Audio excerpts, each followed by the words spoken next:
6, cada 4 horas. Las horas reloj significa que el medicamento va a tener para administrarse entre una y otra dosis un intervalo continuo que puede ser cada 12 horas, que no va a cambiar, que no va a variar, ¿se entiende? Y ahí ustedes pueden observar, por ejemplo, si vemos cada 6 horas, de 6 a 12, de 12 a 18, de 18 a 24 y de 24 a 6, siempre hay 6 horas. ¿Se entiende? Entonces son la forma más común, podríamos decir, de prescripción en relación a lo que queremos lograr en su vida media del medicamento y se mantenga este efecto sin bajar. ¿Sí? Ahora, también existe la otra prescripción donde no es horas reloj, sino es considerando la sintomatología que tiene el paciente y lo que queremos nosotros lograr con el medicamento en relación a esa sintomatología del paciente, es decir, en qué momento se presenta. Y en ese caso estamos hablando de cada día, BID, TIT, KIT, PRN, STAT, que está allá en el pizarrón.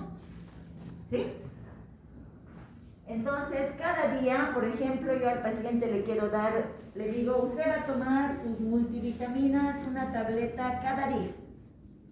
El paciente puede tomar a las 8 de la mañana hoy día y al día siguiente puede tomarlo si quiere a las 9, pero no va a haber ningún cambio en lo que nosotros estamos esperando de lo que tenga un umbral, digamos, ¿no? Una vida media del medicamento, ¿se entiende?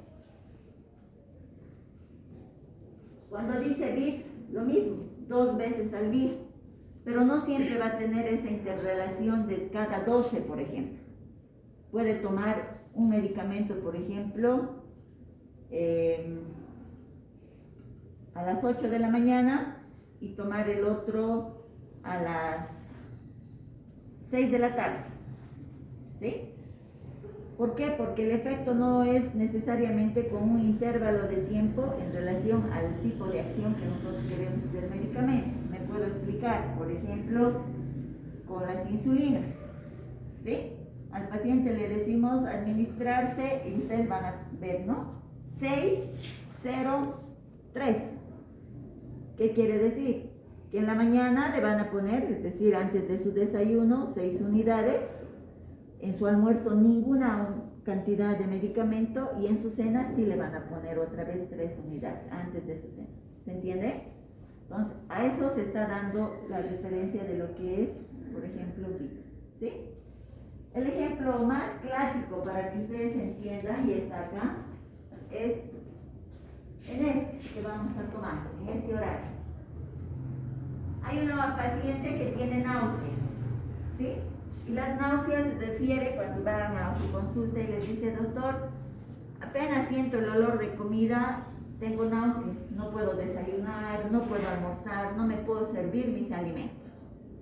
Entonces ustedes como médicos les dicen, ok, le vamos a dar metoclopramida antes de sus alimentos. Y la metoclopramida se da 30 minutos antes de sus alimentos. ¿Sí? Sus alimentos los toma su desayuno a las 8, a las 12 y a las 18, su cena. ¿Sí? Y la meto le damos 7:30, 11:30, 17:30. ¿Se entiende?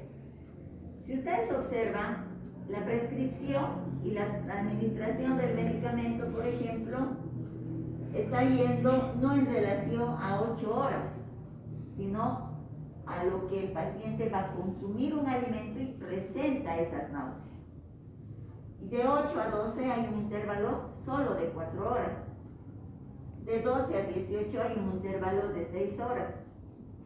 Y de 18 a 8 hay un intervalo de 14 horas. Es decir, un intervalo continuo, sino es de acuerdo al efecto y a lo que se presenta en el paciente. ¿Sí ha entendido? A eso se refiere TIT. En esos casos se maneja TIT, KIT, BID, por ejemplo. ¿Estamos?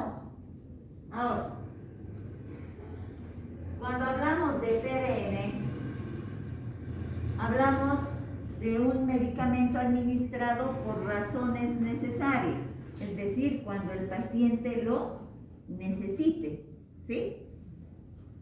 Los pacientes posoperados, en primeros días, en las primeras horas, se les da el analgésico en horario, para que el paciente pase tranquilo, digamos, sus primeras horas del posoperatorio. Pero cuando ya pasa por las 48 horas, ya no se le da en horario al paciente el analgésico. Entonces solamente se le pone PRN, es decir, que cuando al paciente le duela, recién le coloque el analgésico. O sea, ya no tienen horario, sino solo cuando presente dolor. ¿Se entiende? Y esta quiere decir ya, pero en este momento, de forma inmediata. Por ejemplo, estado de hipoglicemia. Tu paciente viene diaforético, hipotenso, pálido y además tiene el antecedente de ser diabético. ¿Tú qué sospechas? De una hipoglicemia. ¿Qué vas a hacer primero? Le vas a tomar una glucemia capilar. Y si esta te reporta en ese momento 40, es para hacer un estadio. ¿De qué? De hipertrosa al 50%, pero por vía endovenosa, porque necesitamos subir ese nivel de azúcar. ¿Se entiende? ¿Ok? O sea, eso no puede esperar, porque si no le ponen, tu paciente va a entrar en un coma hipoglicémico. ¿Hasta ahí estamos? Bien. En ese sentido, vemos de forma rapidita los dos tipos de hora, por ejemplo, correcta. ¿Sí? Dice, entonces BID es 2 veces al día, TIT 3 veces y TIT 4 veces al día, sí. Cada día, BID 2 veces, TIT 3 veces, KIT 4 veces. PRN por razones necesarias y está ya, de forma inmediata, ahora. ¿Sí? Bien. Eso es en relación a la hora correcta, ¿sí? Eso ustedes prescriben, pero también tienen que saber vigilar en sus pacientes, porque a veces el personal se olvida, obvia una dosis. Entonces no va a haber, o de repente va a ser resistencia al antibiótico. Entonces tiene que haber nomás una vigilancia, ¿ok? Ahora viene vía correcta. La vía correcta es de acuerdo al efecto que ustedes están buscando que se presente en su paciente por no la patología, por la sintomatología que está presentando. Por ejemplo, hay un paciente que viene con un dolor a nivel lumbar, un dolor tipo cólico, y ustedes están sospechando de que es un lito enclavado, ¿sí? En el riñón. Y esos dolores no son pues dolores simples, ¿sí? Son unos dolores muy fuertes. Entonces ustedes quieren calmar ese dolor, porque ya saben, ya han hecho el diagnóstico y quieren darle un analgésico. ¿Le van a dar paracetamol por vía oral? No, ¿verdad? Lo que van a hacer es ponerle un analgésico de repente por vía endovenosa, ¿sí? Pero tienen que tomar en cuenta cuando van a usar la vía que la acción del medicamento, de acuerdo a la vía parenteral que estamos viendo ahora, también va a ser muy rápida, lenta o más o menos rápida y entre lenta, ¿me entienden? Entonces, toman en cuenta esto. ¿Qué más tienen que tomar en cuenta en relación a la vía? Que hay medicamentos que no se van a poder colocar por todas las vías. Ejemplo, la pemprocaínica, por ejemplo, ¿sí? La pemprocaínica es exclusiva de vía intramuscular, no se puede poner peor por vía endovenosa. ¿Qué va a pasar? Vas a taponear las venas y le vas a matar a tu paciente. ¿Estamos? Entonces tienen que tomar en cuenta, por eso les digo, lean bien todo lo que dice del medicamento. Hay medicamentos también que se pueden administrar por diferentes vías, pero su mecanismo de acción cambia. Y obviamente por eso están pasando farmacología. Adrenalina. ¿Quién conoce la adrenalina? ¿Qué es la adrenalina? Poderoso. ¿Qué se utiliza? Una hipotensión. Muy rara vez la adrenalina, la noradrenalina, sí. Un paro cardíaco. En un paro cardíaco, ¿sí? ¿Y cuál es el efecto que se está buscando en un paro cardíaco? Reactivar la contracción miocárdica, ¿sí? Vía endovenosa, ¿sí? Pero si esa misma adrenalina lo administran por vía subcutánea, ¿su efecto es el mismo? ¿Cuál es su efecto?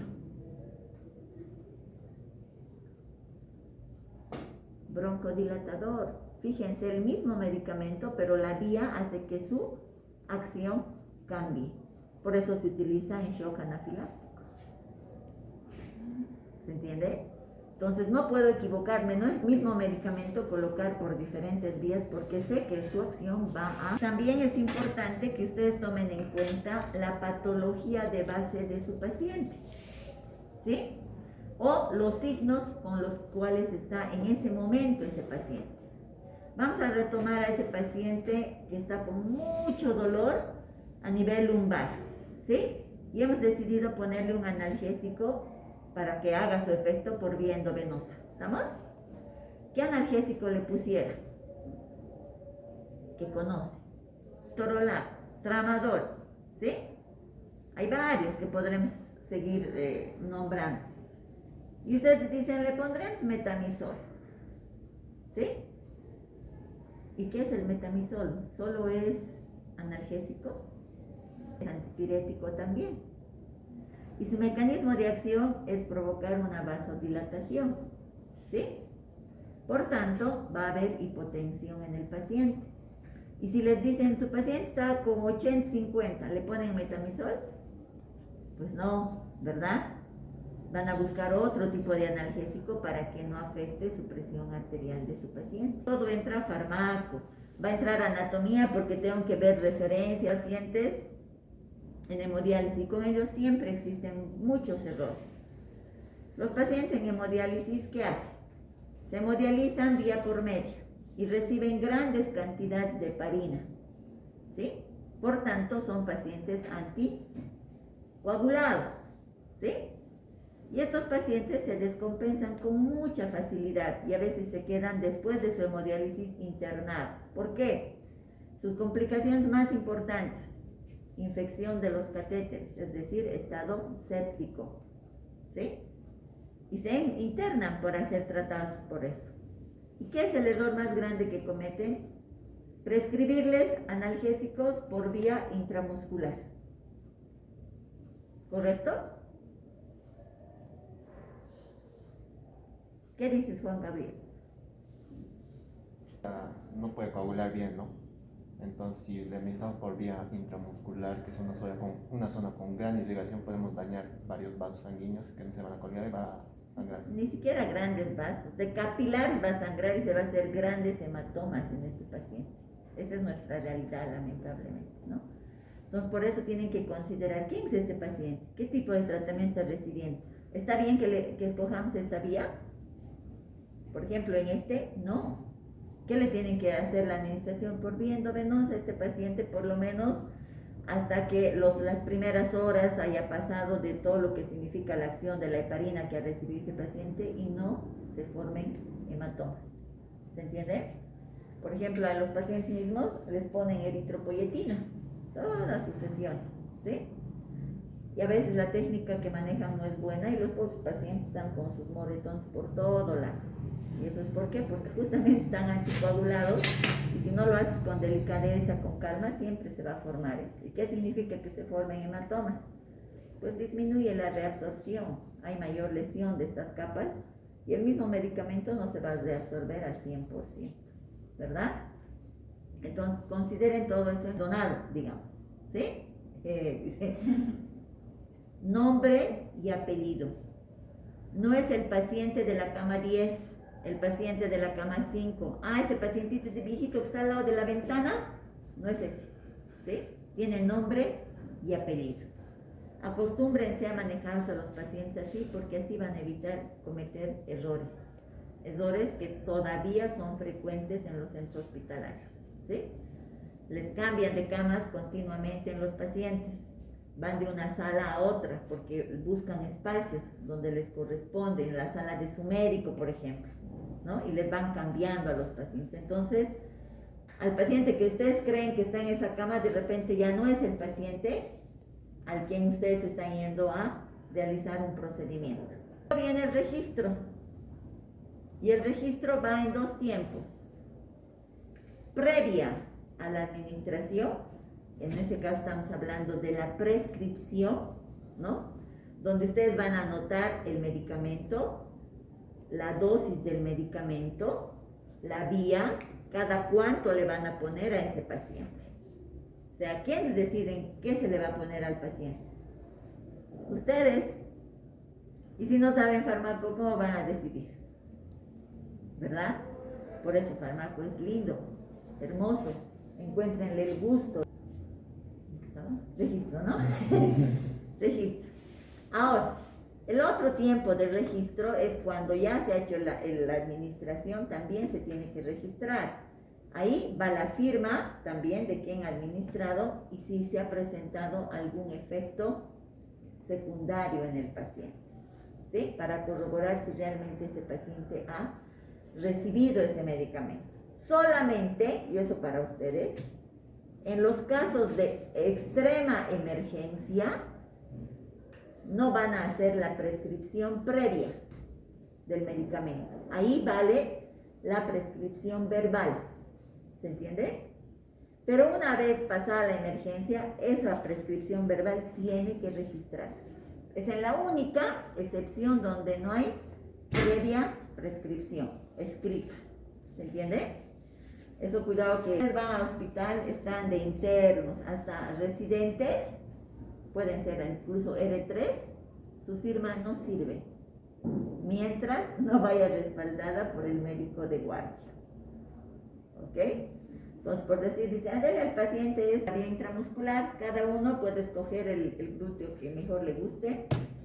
Vía intramuscular. Primero nos vamos a presentar al paciente. Mi paciente es un niño, ¿ya? Niño.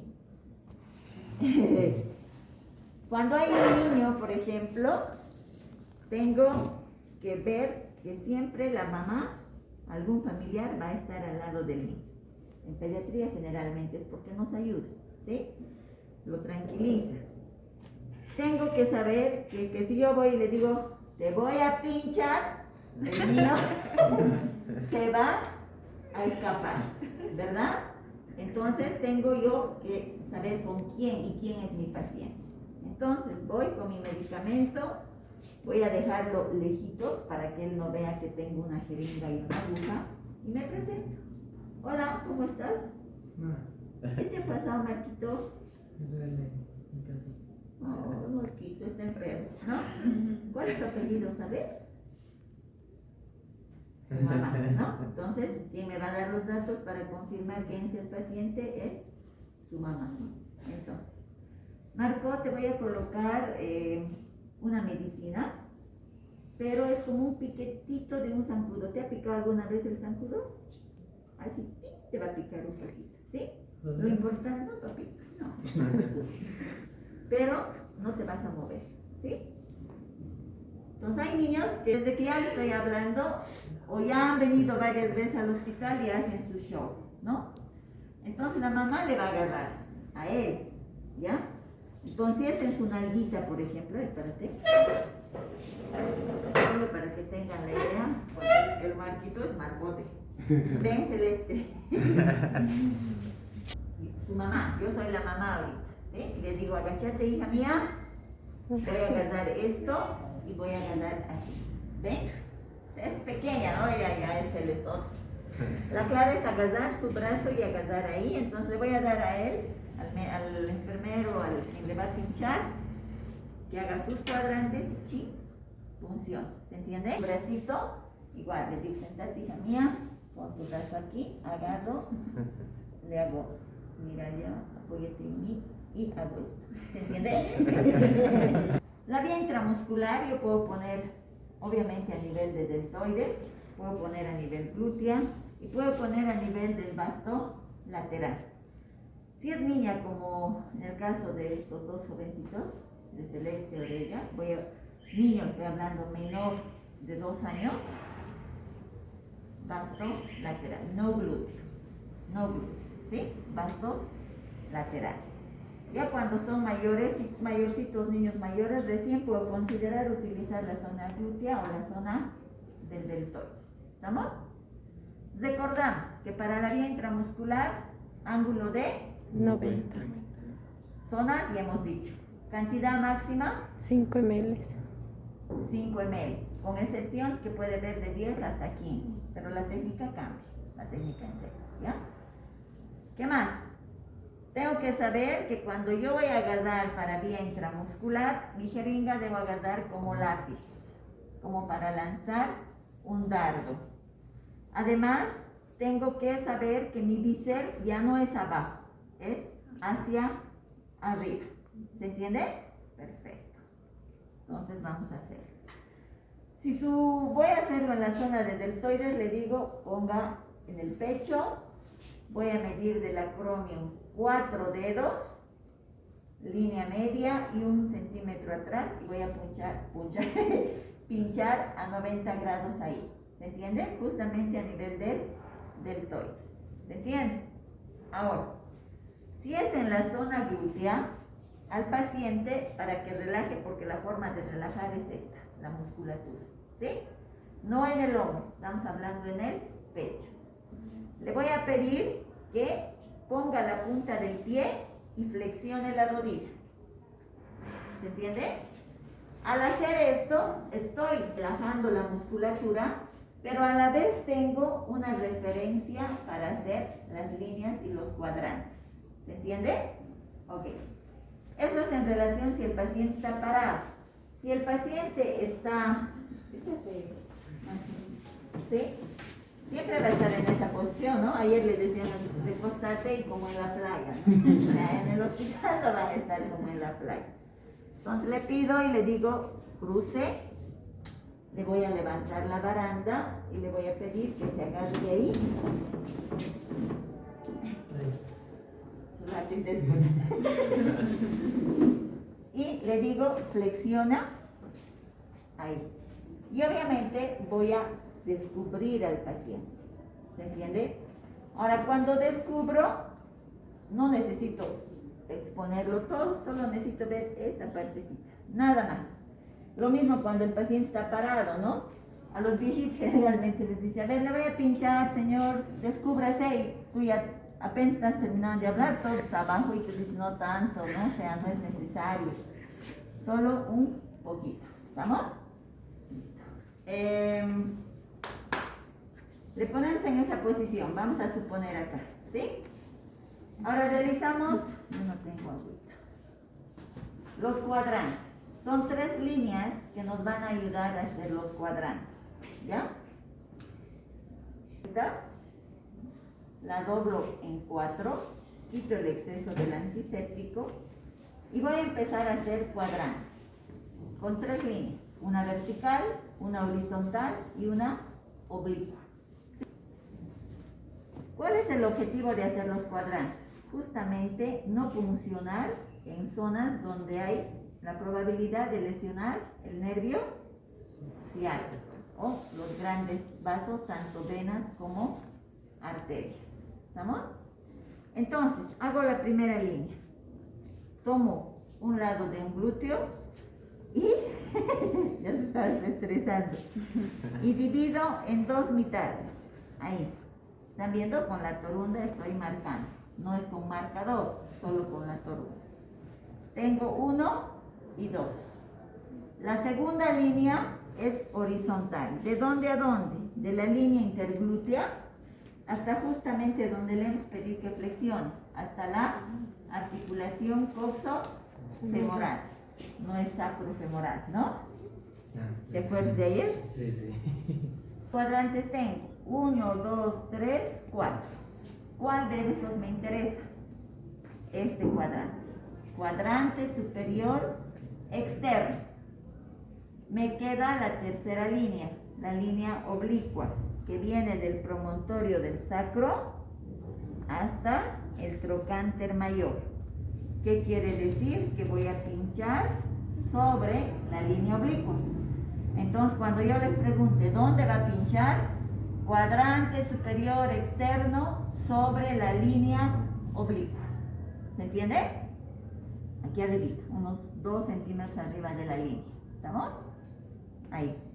Entonces ya tengo, boto mi gasa, voy a levantar otra, quito el exceso del antiséptico y voy a limpiar. En el punto de punción, ahí. ¿Cuántas veces? 30 veces si es alcohol, 15 veces si es clorexidina. Una vez que he hecho ese movimiento de frote aquí mismo, recién me voy hacia la periferia. ¿Se entiende? O sea, no es en todo, sino en el puntito 30. Y luego me voy a la periferia. Boto viendo el color de mi gasa. ¿Sí? Puede ser beige, café o negro. Si es así, boto, agarro otra y hago lo mismo. ¿Sí? Hasta que mi torundita cuando levante esté limpia. Una vez que esta sea la última, la voy a doblar al revés y voy a colocar en interdígito. ¿Estamos? De mi mano no dominante. Levanto mi jeringa. Estoy diciendo, levanto mi jeringa. Quito la tapa y coloco en mi bandeja. Ya no queda en mi mano. ¿Estamos? No quiero ver esto. Ojo. ¿Ya? Estoy diciendo, levanto, quito y voy a agarrar como lápiz y voy a venir a colocar. Ahora, tengo que tener 3 consideraciones a la hora de colocar. 1, bisel arriba. 2, ¿quién es mi paciente? Puede ser un niño, ya hemos dicho cómo se lo sujeta, pero estoy hablando en forma de constitución, ¿sí? Si es un paciente de peso normal como ustedes, solamente voy a tensar la piel, nada más, y voy a introducir toda la aguja. Si mi paciente es obeso, edematizado de repente mi paciente, voy a tensar la piel también, pero voy a apretar hacia abajo. ¿Se entiende? Tenso y aprieto. Y voy a entrar toda la aguja también. Si mi paciente es un anciano, desnutrido o mi paciente es caquético, voy a levantar tejido. ¿Se entendió? Y voy a entrar solo la mitad de la aguja o hasta que siente el hueso, porque a veces no es mitad, pero antes de llegar a la mitad de la aguja ya ha sentido hueso, porque es demasiado flaquito el paciente. Si llegara y tocar el hueso, recorran un poquito y se quedan ahí para administrar el medicamento. ¿Se entiende? ¿Estamos? Ok. Mi paciente es de constitución normal. Tenso la piel, vengo, respire profundo por favor, meto toda la aguja, de una, ¿sí? Agarro, ¿están viendo? La misma que tensaba la piel, está agarrando la jeringa, aspiro. Ahora, ¿qué tengo que tomar en cuenta cuando aspiro? Si mi émbolo se desliza, hay sangre, porque el émbolo no tiene que moverse. Si mi émbolo es así, me hace resistencia, quiere decir que estoy bien y no estoy en un vaso. ¿Sí ha entendido? Entonces veo, ups, se desliza. ¿Qué hago? Vuelvo a agarrar, retiro un poquito mi aguja, bajo el ángulo hacia los pies, no es llevar el ángulo arriba, es hacia abajo.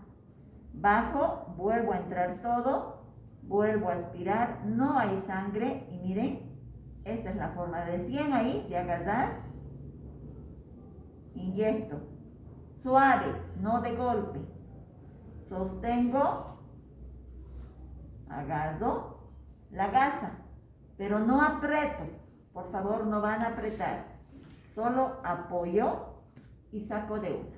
Y recién cuando sale la aguja hago presión. Reencapucho, así. Mono, manual. No interfiere mi otra mano. ¿Por qué? Porque ya hay riesgo de pinchar. ¿Se ha entendido? Una vez que he hecho esto, voy a agarrar pinza, voy a sacar a mi punzo cortante y este va a venir acá. ¿Estamos? Lindo. Hacemos. ¿Qué? Que le voy a colocar su analgésico. ¿Y qué es eso? Claro, ¿qué? Esta Es analgesia. para que ya no sienta dolor. ¿Quién eres vos? Ah, soy quien le va a registrar. ¿Eres mi doctorcita? Sí. Como personal de salud que está yendo y sabes que le vas a poner a un anciano y es ciego.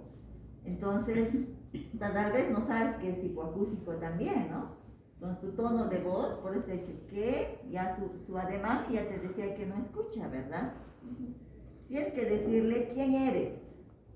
Tienes que preguntarle quién es él. Le hemos dicho paciente correcto. ¿Sí? De nuevo. Quiero que venga a, no sé, atenderme el mero o algo así. Soy una persona que además tengo trastornos psicológicos, casi psiquiátricos. Soy histérica, ¿sí? Todo me duele. ¿Estamos? Yo soy, y estás viniendo a ponerme de repente un relajante, un sedante, porque estoy estresada, histérica, estoy media loca en mi cuarto. ¿Estamos? ¿Bien? ¿Soy yo? Complicado, Román. Sí. Buenos días. ¿Qué tiene de bueno? Lleva. ¿Qué quiere? Le voy a colocar su medicamento. No, ¿quién es usted? Yo soy el doctor Román. ¿Cuál es su nombre? ¿Para qué? Necesito registrarlo para... No, no le voy a dar mi nombre. Déjeme tranquila, váyase. Ok. No es necesario que le coloque, es por su bien. Fuera. Váyase. Salga. Váyase. ¿Quién está intimidando aquí? ¿Y quién es quien me irrita? Igual. Pero él sabe quién soy. O sea, él está viniendo porque sabe qué trastorno tengo, ¿verdad? Entonces él tiene que venir con autoridad. Él tiene que venir con un tono de voz que desde que me habla, tu tono de voz me tiene que inspirar como que sé quién es, ¿me entiendes? No, hola, soy el doctor Román, ¿qué hubo? No, o sea, no, ¿estamos? Tono de voz. Y tienes que buscar mi mirada, no como yo te he hecho y has retrocedido. Tú hazme eso a mí para que yo me quede, ¿me entiendes? A ver. Ya el policía le tendría que estar acá. Distancia, ¿me entiendes? Y mi agresividad bajame, pero con tu presencia y con tu tono de voz.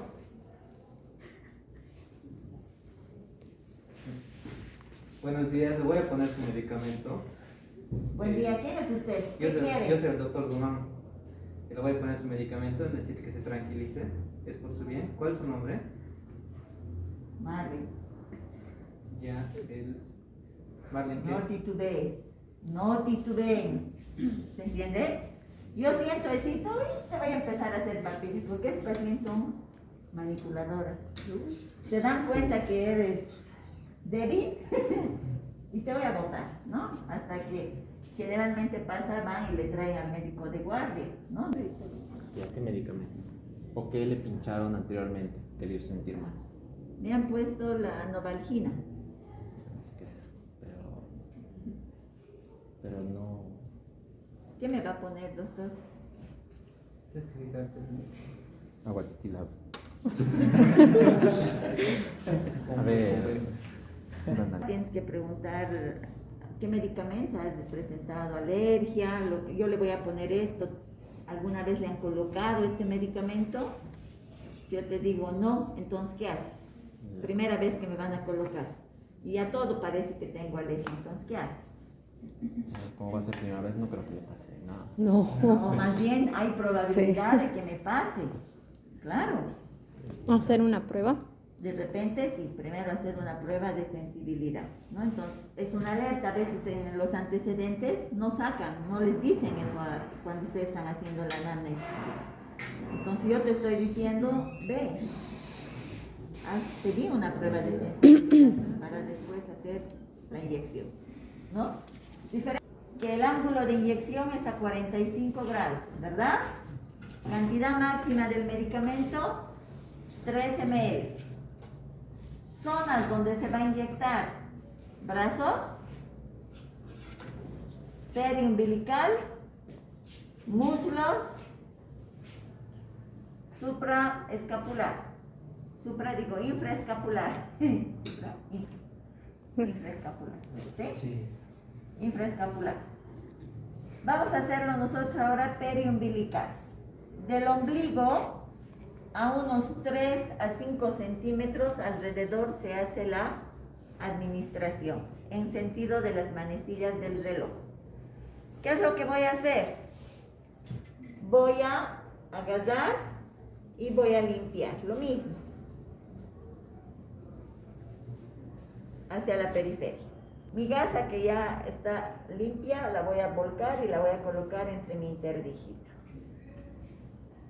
Quito la tapa, bisel arriba, pero ahora agaso así, como avioncito. ¿Sí?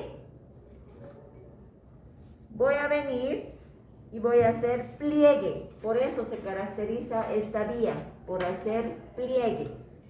Pliegue significa que en el sentido que estoy haciendo, ve Gabriela, en el sentido que estoy haciendo el pliegue tengo que puncionar, no en este sentido, es en el sentido del pliegue. ¿Se ha entendido? ¿Sí? 45 grados, me ayudan estos 3 dedos, voy a ir y voy a entrar solo mitad de su aguja. ¿Estamos? Sostengo, aspiro, no hay sangre, inyecto y saco. ¿Se entiende? Y reencapucho mono manual. Vamos a hacerlo. Agaso como lápiz para la vía intramuscular. Agaso como lápiz para la vía intraarterial. Solo así, para las dos. ¿Estamos? Voy a agasar como avioncito para la vía subcutánea, para la intradérmica y para la intravenosa. ¿Se ha entendido? Ok. ¿Alguna pregunta?